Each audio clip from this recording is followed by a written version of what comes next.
Welcome back to Spitballin Cards. In today's episode, we're going to talk about Bowman Draft since it's coming out soon. We're going to talk about the best purchases we've made over the offseason, under $100, and we're even going to discuss Fanatics reacting to repacks and what we might expect to see. So let's introduce who is here. We have Filmington, goes by Phil. He has a really cool product called Rookie Card Explosion Box. Or I said that wrong, Phil. What is it called? Phil, tell me about it. Rookie Explosion Box. Rookie Card Explosion Box or RC Explosion Box are the most common pronunciations. Nice. Perfect. If you want to buy that, you can buy it from Phil. Ty, a.k.a. Teapot, he helped make the Market Movers app, and that's why he's wearing the shirt, and he's really smart and great at it, which is awesome. Ty, anything you want to add there? Thanks. And then we have Chris. He didn't make anything, but he is the most handsome of the group and has the best hair. So, Chris, we're all jealous, man. Thanks for joining. Yeah, it's like as the comedian said, that's like being the smartest horse. It's not that impressive, but I'll take it. I got nothing to sell. And he also has a great YouTube channel called Blabbing About Slabbing with Jeff, who's not here today. Producer Lance is off stage. Hey, Lance, thanks for joining. And let's talk about this. The very first thing, Phil, I would say you, out of all of us, are the expert when it comes to wax product, modern stuff, because you have a high stake in it, I would say, with the Rookie Explosion Box. Plus, you like to speculate on wax and all that stuff. So would you mind just giving us a quick rundown of Bowman Draft, what to look for, who are the good players, anything else you want to add? Yeah, sure. So Bowman Draft comes out. By the time this is posted, it'll be this week, technically, December 12th. And of all products, this is probably the biggest spectacle of the year. Well, okay, you could say Series 1 is a spectacle, but this kind of, there's a lot of money exchanging hands. There's a lot of people buying into breaks. This is probably one of the last products that people are shelling out like $600, et cetera, like maybe sometimes more than that for a personal box. There's going to be a lot of interest in this product from singles investors, et cetera. The buzz, I find, since we've got like 80 or so different releases from Topps baseball perspective these days, I forget if that includes Panini. Maybe it does. But the buzz factor with some of these products will last I feel like 3 days or 6 days when it used to be like 3 weeks. Well, the Bowman Draft, that's one of the products that tends to get a lot of buzz and sustains for a number of weeks. Last year, we saw the product come out and it was like 3 weeks after Bowman Chrome because Bowman Chrome was delayed. I don't think that hurt Bowman Draft as much as it hurt Bowman Chrome because Draft is just so big. Part of the reason for this is Topps and now Fanatics' ability to preserve the brand with minimal or realistic print run increases from year to year. You're still getting 3 autographs in a jumbo. You're not getting 5 autographs in a Topps Chrome jumbo anymore. So things like that. And with the product, you're getting all prospects. You're getting a ton of first prospects, more so than any other major Bowman product like Bowman Chrome or Bowman. With that, though, comes a risk of hitting a lot of pitchers. So this year's release, it's a lot of people had made a stink because the number 2 pick often gets withheld for the next year's Bowman product. And this year, the number 2 pick, unfortunately, would be the sexy hobby guy to chase after. That would be Dylan Cruz, almost 22 years old, and he's with the Nationals, an outfielder. And who went number 1 is Paul Skeens, who might be one of the best pitching prospects in quite some time. But as you know, some people say there's no such thing as a pitching prospect. High chance that this guy flames out from an injury perspective or even performance-wise doesn't develop, even though 6'6", 235, right-handed pitcher from LSU looks to be the sure thing. Anyways, the 2 guys that are going to be carrying this product are going to be, at this point, it looks like Max Clark, who is the number 3 pick, outfielder, left-handed hitter, Tigers organization. He scuffled in 51 plate appearances in single A this year, but it's a very small sample size, obviously. And the walk rate was promising. And then you've got the number 4 overall player. That's Wyatt Langford, 22 years old, Rangers organization. This guy mashed this year, 330 plus at each level in 2023. That includes double A. Might have had a few plate appearances in triple A too. Great K to walk ratio. Like we're looking at like right around 1-to-1. 9 homers, 10 steals, and under 200 plate appearances. Guy looks to have a higher floor right now than Max Clark, just based on the sample size that we currently have. So Tom Brady, is going to be in this product, and he's got a number of different. There's a few different sets. The one that people care about the most, obviously, is going to be the first Bowman Chrome autograph card, and I don't know if he's got base, but it looks like here he's got at least gold, orange, red in superfractors. And then there's some non-autographed parallels as well. And then with that will come, some of the shimmery type things. So are we going to see, sorry, Phil, are we going to see a bounty on that superfractor for like $10 million or something crazy? By the time this is posted, there might be a bounty. We're recording this on the 4th. I wouldn't be surprised if there's a bounty somewhere in the territory of like 300, 350,000 with the Brady card.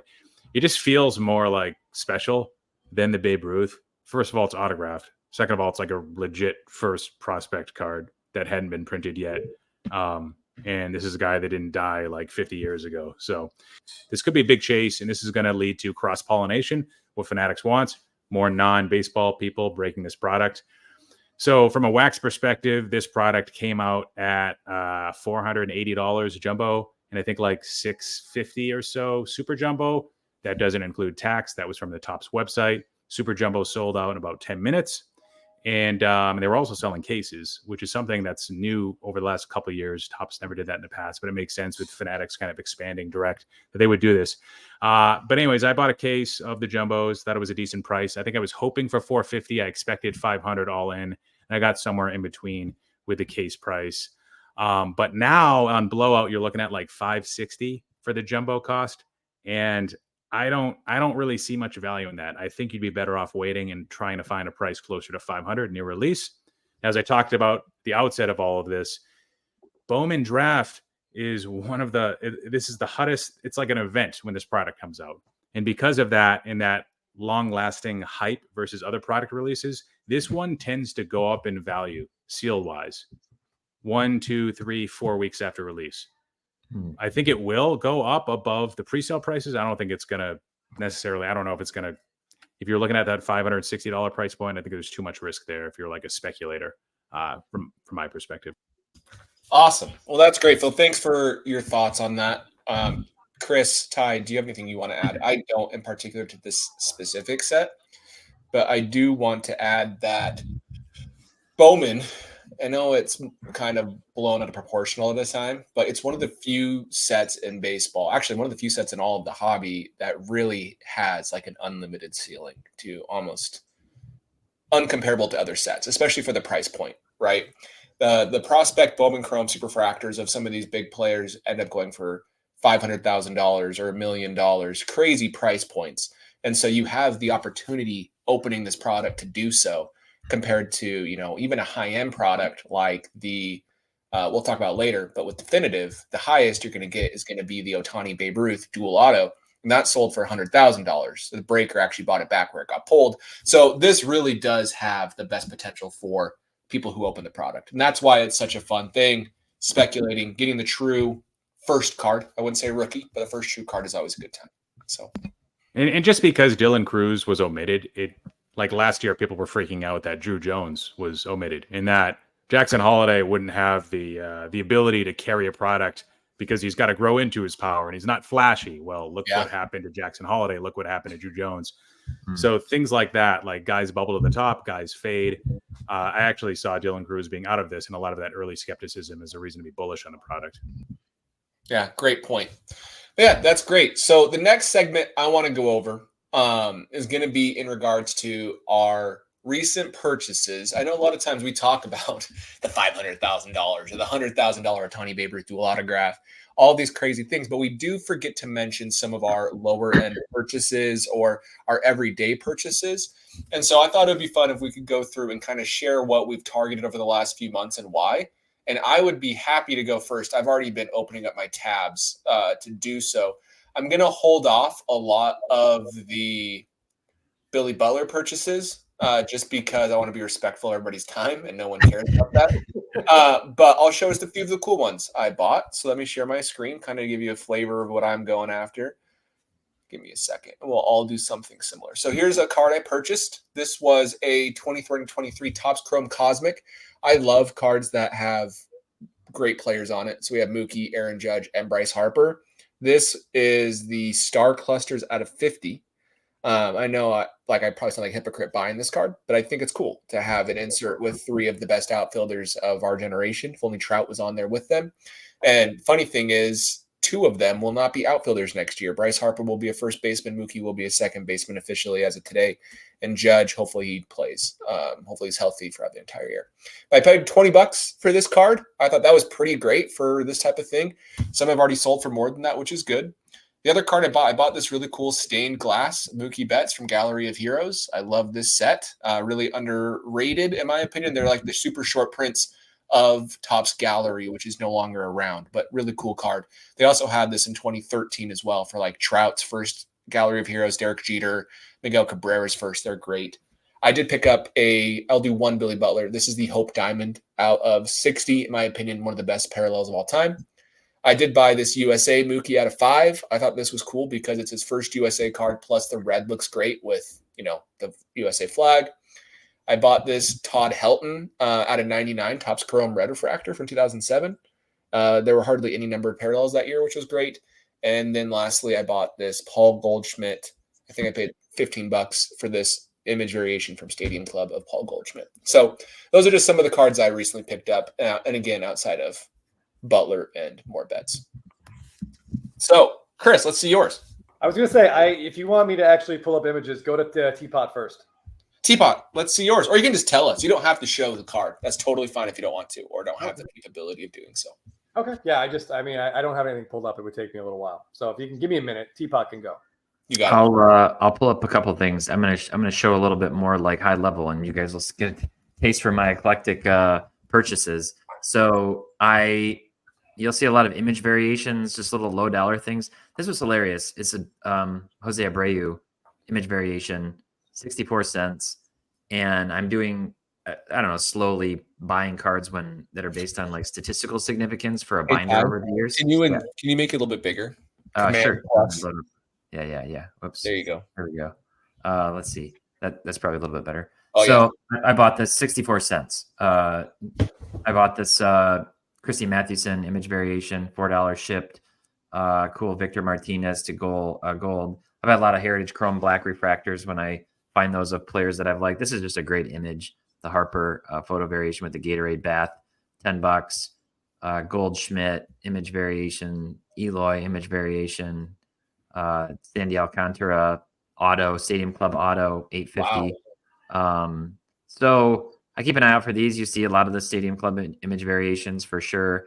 I bought this before it blew up and then kept it even after it was, I think one of these sold for like $50 during the World Series or just before. And then it's come back down to like this price again.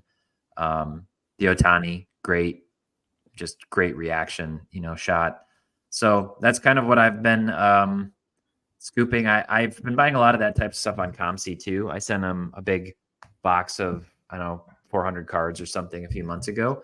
And those have been slowly selling and getting loaded to my seller portal. And so I've just been picking up a lot of little $1, $2, $10 type of stuff on ComC as well. It's been a lot of fun.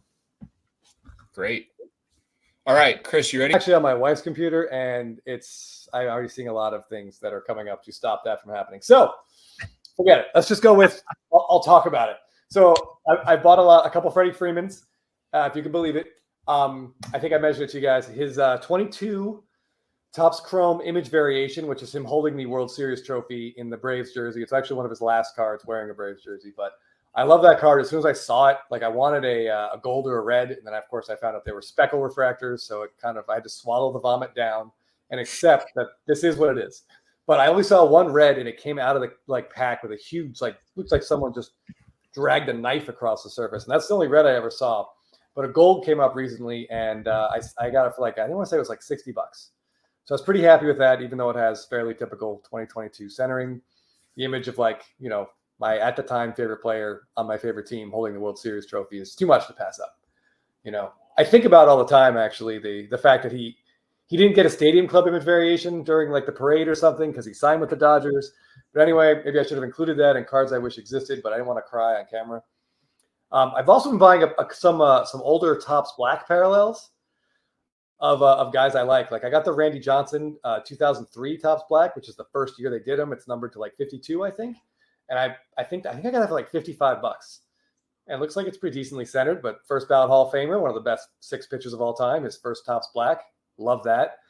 I got Adrian Beltre's second Topps Black, which is 04, which is a really cool design with big borders. There's a lot of black edges on that one. That was a great looking card. There's some weird images in 04 where like the players are really set back. So there's like a big kind of screen and a little tiny Adrian Beltre. It kind of reminds me of like 1973 Topps or 74 Topps where like they didn't crop the photos at all. So I really like looking at some of that older stuff. But yeah, early Topps Black parallels, something I'm going for. You can get most guys you would like, not the huge names like Griffey or Jeter, those guys, but under $100 for, some first ballot Hall of Fame names. And I also picked up a gold minted Freddie Freeman card. If this card, I sold this one a couple years ago to someone who was trying to complete the set. It's the first one I've seen come up again, but it's right after he hit a big home run against the Dodgers in 2018. The horizontal card, and he's just like really pumped up. I'm sure Teapot knows what I'm talking about, but I have a big, strong fetish for gold minted. Maybe not currently the way Stadium Club changed a little bit, but like 2017, 18, 19, even 2020. So that gold minted stuff is spectacular, and it's not that expensive for how rare it is. All right. Sorry I couldn't come up with pictures. I apologize. You're fine. Don't worry about it. Technology. Phil, do you have any you want to share? Yeah, I'll keep this quick. This was just over 100, like 120. Jose Altuve, Walmart Blue, PSA 9. So, like, nice thing about Altuve is you can get, like, fairly high up the rookie card hierarchy for, $120. Like, with Aaron Judge, another buy low guy, like, you can't. Like, I wouldn't be able to get a nicer rookie of him. This Acuna card, fake patch, number to 5, rookie, immaculate. It's the T and the A from Atlanta. Get your minds out of the gutter. And that is from like a sweatshirt, a fake sweatshirt, fake patch of a sweat. But that was like under $100. So I figured like rookie, number to 5 out of 5. And then maybe some like buy lows. And I haven't executed on all of these yet, but a couple of rookies I didn't get a whole lot of hype this year, like Tristan Casas or Gabriel Moreno. Some stuff of them I'm searching for. Nice. And the last one I want to share, I'll show my screen real quick to visualize it. Also say it. Robinson Cano, kind of a player who knows what will happen with him long term, but he does not have a Bowman Chrome autograph. He has a one rookie autograph, true rookie autograph, which is his Bowman Heritage card, and they're pretty cheap. So I got one for $20 of one of the best second basemen of all time, even though he's popped 2 PED suspensions. So I bought that for $20. That type of stuff is cool. That would have been a huge card today if that was his only rookie autograph and he was doing what he was doing. It would have been $500 to $1,000 for that type of card, but got it for I think $19. So I'll show a card I referenced quickly last time. Just the design is the that Bowman Inception set. I know not everybody loves it. I love it. I love the color saturation on it and the kind of artistic flair. But this just is an example of something where you can kind of find a lane sometimes of something you really enjoy that maybe not a lot of other people do, and get cards really cheap. This was $629. Number to 50, pretty cool. Absolutely. I want to add one thing since we're talking about kind of lower end stuff. Feel free to goose me off if I ramble, but Topps Gold parallels, the paper golds are numbered to the year, and Topps has been making paper gold parallels since 1992, I think, but their prices have really come down, and I think it's because there are all these like flashier lower number parallels that haven't existed for as long. But like Corbin Carroll's Series 2 gold parallel, I saw 2 raws sell for $50. Wow. That looked pretty nice. And I would much rather have those than pretty much any color, that just like a turquoise color or something numbered to like $399. I don't care about that. But I would give me that green shimmer to $9.99. Just kidding. It makes me shudder. But I love seeing people on Instagram show like player runs of Topps Golds. Like seeing Harper's run through a guy just showed the Ohtani all the way through. And those, when you get them all together, it looks fantastic. And those are getting more and more affordable. So that's something I might be looking into myself to try to get a full Freeman run. Awesome. Great. Well, thanks, guys. Thanks for sharing your thoughts. I think we should jump to the next topic really quick. This one is going to be what we're talking about is Fanatics. Fanatics, they are in the business of making money off of baseball cards and soon to be all sports cards in the near future. And what we're seeing is people sometimes can't afford Fanatics products and they buy into repacks. We're not going to talk about the morality of repacks or if we like repacks, nothing like that at all. But I want to just discuss with you all, what's Fanatics going to do about repacks? Is there anything they can do about repacks? Are they going to try to get into the business? It just feels like it's taking away from their product. Like, why is someone spending $1,000 on Blez baseball repacks versus spending $1,000 on Topps Chrome or Bowman Draft? Like, what can they do? Will they do anything? Phil, what are your thoughts? I think a lot of this has to do with like how much is this hurting their business right now? It might be a fraction. It might be 10-15% of money being spent through the breaker channel. Could be repacks versus wax. That'd be my guess. I don't know if that's true, but I mean, I get if this got serious enough, what he could do or what Fanatics might do is like talk to their lobbyists and push to get breaking regulated, because you could say that, hey, it takes a professional to distribute this, to collate this, to make this completely randomized. Maybe one of the reasons why they're doing an audit now, to tell the public, like, listen, no, this is like controlled and there's like serious checks and balances here that would never be able to exist from such and such doing a repack. Another thing they could do potentially is start to like cut relationships with breakers or those with the direct accounts with them that are also selling a repack in addition to buying their product to break it wax wise as well. So I think they do have some options, but this is a situation where there's a lot of risk if they do the wrong move here, because you don't want to turn the hobby against you necessarily either if you do something too brash. Yeah, I agree. I would say though, like, I don't want to side on Fanatics, but I think they have every right as the like producer of baseball cards to do something about it, because they have to do all sorts of legal jargon on the back of their packs to say that it is random and to say that it isn't for like monetary value. While these repacks are literally designed differently, right? They aren't being produced as trading cards. They're being sold as repacks. I don't know if there's a difference, but I agree. And it'll be interesting to see what happens, because I know Neo, he actually was talking about how it feels a lot more like gambling with repacks than opening wax, just because like the top item's going to be Super Bowl tickets in the Arena Club repack. It's different than, what Topps is doing. And so it'll be interesting. Ty, what are your thoughts? I don't have a ton of thoughts on this. I feel like I've heard repacks so many times over the few weeks. I'm starting to space out when I hear repack. It's been the only thing everybody's been talking about, and it's nothing new. So it's just amazing how something is not new can just like show up out of nowhere. I mean, look, the manufacturers already do repacks. They do buybacks, and then they repack them into products with a stamp that says 1 of 1 on them and market them. Panini does this with their white box and black box redemption replacements, and you trade in points because you didn't get this, so now you're getting a repacked mystery pack type hit that people have mixed emotions about. I know that's not the same thing. I don't think Fanatics needs to be worried about repacks eating into wax allocation. I think our wax distribution and ripping and breaking and all of those things. I think people are going to constantly be buying into that stuff independent of repacks. Maybe that's a different audience. Maybe there's some people shifting into that. But overall, I don't think they need to be particularly worried about it personally. Chris, any thoughts? I have no opinion on this whatsoever. Feel free to skip right over me. Perfect. That's a good segment. We'll skip over. I'm just kidding, Chris. I'm just kidding.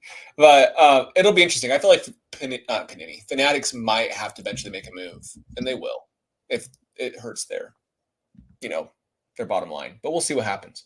Okay. And then the last topic we want to discuss is going to be about high-end product. Topps has recently produced and introduced a whole bunch of products every single year, from Definitive to Diamond Icons to Dynasty to Luminaries to Gilded to Topps Chrome Black. All of these products are designed to be a 1 or 2 card type thing, and they usually have a high-end autograph guaranteed, and it's supposed to be a premium set, and they charge premium prices for them. So I want to just read off all of those real quick. I wrote them down. Well, Phil wrote them down, and I want to read those so we actually can discuss what our personal favorites are and what we view might be the high-end set to target in the future. Just because I know some people, they might only get the chance to buy one of those a year, right? Like, which one do we think is your best bet? So I will say, let me pull it up real quick. So we have Luminaries, Museum Collection, Diamond Icons, Dynasty, Definitive, 5-star, Tier 1, Triple Threads, Pristine, Top Sterling, Bowman Sterling, Topps Chrome Black, Gilded Collection, and you could even put Topps Transcendent in there, which is like the $25,000 box with cut signatures of Houdini and random people in it. So, Phil, I'm going to start with you, my man. What sets do you like? If you could pick 3, which sets are you keeping from high end? Everything else goes to hobby purgatory. Yeah, I mean, Dynasty is one of them. Definitive is probably one of them, and it has to do with, and we talked about this, Scott, over the phone, but some of the changes they're making to these products, because the really high-end ones, the ones that cost more than Dynasty, they're broken right now because not a lot of people know much about them. Not a lot of people know much about their singles. Not a lot of people like the way the singles even look. Not a lot of them even have real game used patches with on-card autos, which is a requirement if you're going to go with high-end cards like this. So I think I'd pick those 2, Definitive, Dynasty, and I'd want to wait on number 3 because right now we don't know what's going to happen with Fanatics' new innovations. We've seen some funky stuff that they've added, MLB debut patch, etc. How much is that going to affect these existing sets? How many of these existing sets will even be around 2 to 3 years from now? And are they going to somehow acquire Panini and or their IP to be able to take on Flawless and National Treasure? And if that's the case, we're going to want to slow down on our, $900,000 YOLO Dynasty wax bet for a second and wait to see how are those products going to be received once they come to baseball, if that's the possibility. Great. Chris. My initial response is 0. Like, I don't want any of these. I feel like these are all crazy, crazy expensive. This is like buying a scratcher ticket that costs $1,000. And they're just, I looked online at some of these cards. These sets just cannibalize each other left and right. I was scrolling Instagram last week. Actually, I kept a video on my phone that I should post. But I saw a 2023 Topps Sterling triple auto of Ohtani, Ichiro, and Matsui, numbered to 10. And I was like, oh my God, that's an awesome card. And I think it each had like a little relic in there too. Probably not game used or anything, but a little patch of someone's shirt. I was like, they're all on card autos. That's really cool. And I scrolled down, I think four accounts later, someone else posted the 2022 Topps Definitive triple auto of Ohtani, Ichiro, and Matsui. Exact same thing.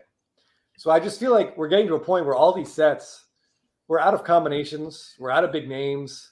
Like, the only one of these that remotely interests me is Dynasty, just because some of those 2018, the big name rookies just look incredible. And a lot of that stuff is game used. And it says game used. Like, and some of them even have a date. But for the most part, I don't want to touch any of this. I don't see any reason one of these products stands really tall above any of the others. Okay. Ty, do you have any thoughts on this? I love Dynasty. I'm obsessed with it. I think it looks amazing almost every year that they've done it. If not every year, it looks fantastic. What's interesting is these products, Jeff and I have talked about this a lot. Jeff, my boss, and I have talked about this a lot. Like, most of these Topps high-end products, I would much, much, much rather rip if I were going to, and we're going to put money into ripping something, than if I were going to rip, for sure, National Treasures, which is just hot trash. Like, it is the worst product to open on the planet Earth. It is only good for breakers and people chasing rookie RPAs, which don't even have game worn, player worn anything in them anymore. It's the craziest thing on earth. And then nobody cares about the rest of the cards at all in National Treasures. Whereas these other products from baseball, I agree there's a problem of awareness and education and redundancy on a lot of them. It gets maybe a little tired and worn out. I was at a show last year and came up, and this guy had, like, it was either Nolan Ryan. I think it was Nolan Ryan. I'm 99% sure it was Nolan Ryan. He had like 5 or 6 showcases, all full of Nolan Ryan cards from high end to mid tier, and that was all like patch auto type stuff, all little jersey auto things, and they were all different. And I was just like, and it was all he had. He just had all this Nolan Ryan stuff. I thought, how do you even begin to choose when you're presented with all of this like right in front of your face? Let's say you're the world's biggest Nolan Ryan collector, and you're looking at it, you're like, what's the difference? There's a lot of little nuances, but many of the cards look nearly identical. So I gravitate toward Dynasty because I think it has a really, really good aesthetic. It's game worn. It's on card autos. It's dramatic looking. Some of the stuff coming out of Definitive is also really nice. Diamond Icons has some really nice looking cards. I'm not as big of a fan of Sterling at all. But overall, I'm much more of a fanboy of Topps high-end products than I am National Treasures. Flawless is nice, but looks nearly identical every single year. It just looks like the same product every single year. And when you get into like Immaculate, Noir is kind of a sleepy one. They're nice products. They have some nice stuff in them, but they also feel a little recycled. So I like when these high-end products can have enough of a design change to feel like something new. Yeah, my thoughts are the same. Dynasty is really the only one that stands out to me. I will say I'm releasing a video on Definitive. It's probably already out actually right now, where I watched 100 boxes open of that product and then tracked all the values of that. And then we comped it. It was Ty, Jeff, and I that did the comp. So thank you, Ty and Jeff, if you're listening. But in that product, it's really cool. Like it was one of the products. I've done this before with other sets. I did it with, what's the 2-card product where you get 2 cards? It is Sterling. I did this with Sterling in the past. Not that cool of a product. Definitive is cool. You get cool patches, you get cool autographs, you get cool combinations, you get cool players. So that'd be my number 2. And then number 3, I'd probably take Topps Triple Threads, even though it is sticker autographs. They are game used. I love Triple Threads. It has a history in the hobby, which most don't, back into like the mid-2000s. So it's been around forever in multiple sports, football, baseball, and basketball. So that's what I would take. And to me, it's not really close anywhere else. One thing I want to note, I've seen some ignorance, might be too harsh of a word, but it's probably accurate, from people who don't collect baseball, where they're like, oh man, this says it's not from any game event or season, so that means it's not game used. No, it's a game used card. Every single Topps card is going to say that unless it has the little sticker. And I wouldn't be surprised even if it has the authentication sticker, it still says that because Topps doesn't want to get sued. But at the end of the day, if it says game used on there, it will be game used. It's not from a preseason jersey or a warm-up jersey. It's from a game used uniform, which isn't that surprising in baseball because they have 162 games a year. It's not like there's a shortage of jerseys. So I do like that about baseball, and Topps actually does a very good job. And I respect Topps for that, especially that. They do a lot better job with redemptions. They do a lot better job with on-card autographs on their high-end stuff. So overall, while it's muddy and messy, it is a lot better place than other sports, I would say. I will just add one thing that I don't really consider it a high-end brand. I know it was part of that list. I forget if we went through the entire list, but Topps Chrome Black, the matte finish, really cool card, very different than regular Topps Chrome. It's a hit-oriented product, so the ROI isn't the best if you open it, but like the enjoyment factor, in my opinion, is almost worth it. Phil, you just like that product because you opened it one time and got a Luis Robert rookie auto on your channel. That's why you like remember it. that. We've all seen that video, Phil. I opened such a little wax that I've managed to pull like 2 rookie autos of Luis Robert, and I sold them right away. So you could probably make great money on that. But no, I like Topps Chrome Black. The matte doesn't quite do it for me, but that's what's kind of fun about baseball cards, by the way, is there are different things that can tickle other people's fancies and not other people's. But Topps Chrome Black, I think it will be around a while. But Luminaries, I don't like it. I think it's just a knockoff of Dynasty, and the cards don't look cool. So I'm glad you made the point about the little verbiage, though. That does confuse a lot of people, and it especially confuses people if they're coming over from Panini products because it's very similar. The difference is Panini, the first thing it says is not from any specific player, game, or event. And so it's literally just presumably a piece cut off of a Fanatics jersey and stuck into a Panini card.